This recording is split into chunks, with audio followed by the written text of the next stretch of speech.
When I was young, maybe in elementary school, my dad once told me a story about my Uncle Louie.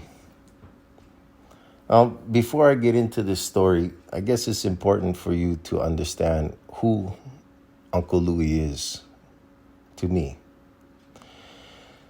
So my Uncle Louie is a man that has a fourth grade education, and he spoke many different languages, and he knew many different trades. He was very much a cowboy. And whenever there was a job to be done, my Uncle Louie had a duality that amazed me. Whenever a job needed to be done, he didn't give a shit about your feelings. He wanted to get the job done, and he wanted to clean it up before the end of the day. And he had an agenda. Along the way, once in a while, he might teach you something. But in essence, he was always about getting the job done, and feelings were secondary.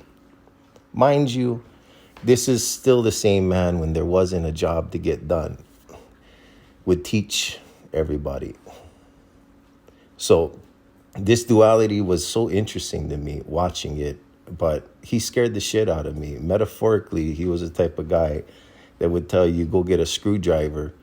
And if you brought the Phillips screwdriver to him, he would look at it and he would throw it at you and tell you, I said a screwdriver.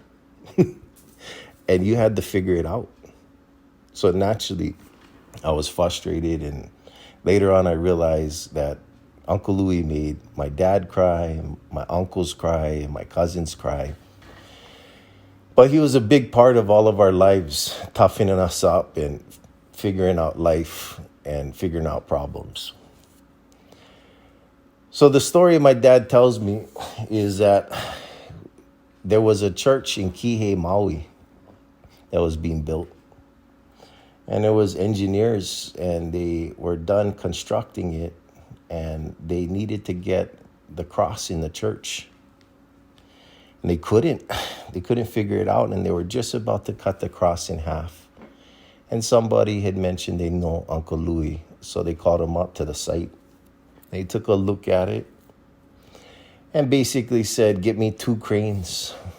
And they figured out a plan, and he was able to get the cross in the church.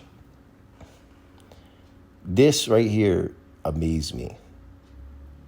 The information my dad gave me was there was educated men that couldn't figure something out that called my uncle that used to throw screwdrivers at people when he got frustrated.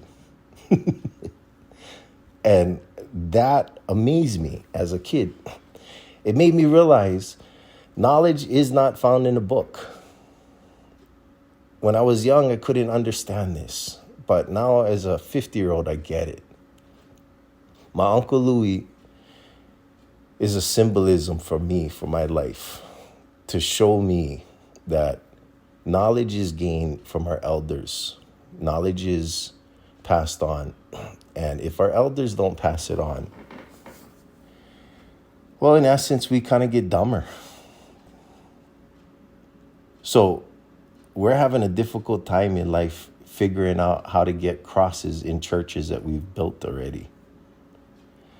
If we have that problem, if we're wise enough, we may think to ask somebody who has been on this planet longer than us.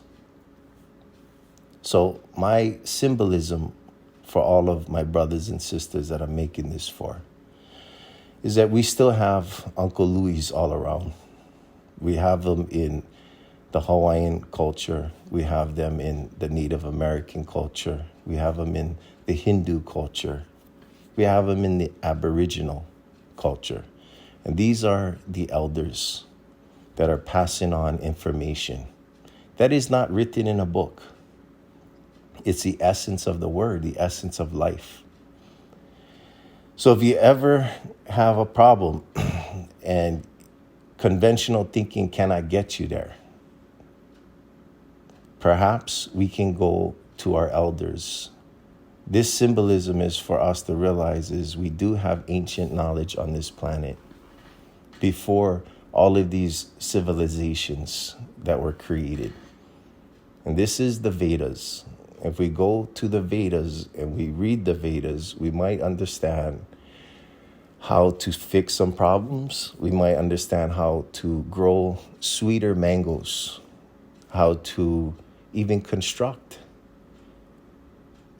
buildings, mason, things that nature is within the Vedas.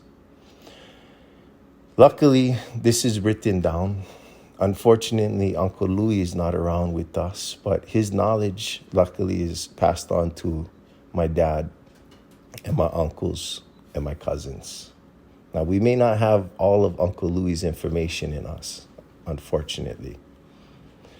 But there's a good possibility if we use this as a symbolism for life and we start looking at human beings for the essence of the word, people that have been around in our lives, our grandparents in our own lives, people that we have observed and we know, and we can talk to them.